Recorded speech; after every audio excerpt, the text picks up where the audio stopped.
আপনার নিজকে আপনি তৈরি করার জন্যে আপনি সেটা করুন। যেই জাতির সর্বপ্রথম শব্দ হলো ইকরা, সেই জাতি না পড়ে থাকে কিভাবে?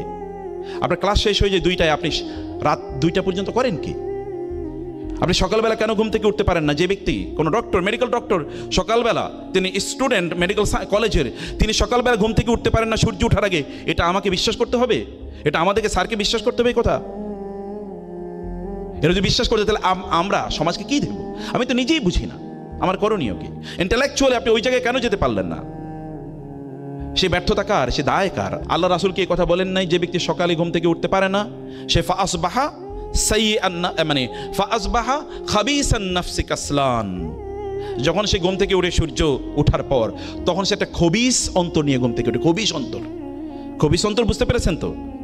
একটা খুবই খারাপ মানুষের মন নিয়ে সে ঘুম থেকে উঠে এবং কাসলান, তখন উঠেই বলে আরে ঘুমাইছে কিন্তু 8 ঘন্টা, মাথাটা জিনজিন করে, পিঠটা ব্যথা করে, পাটা ব্যথা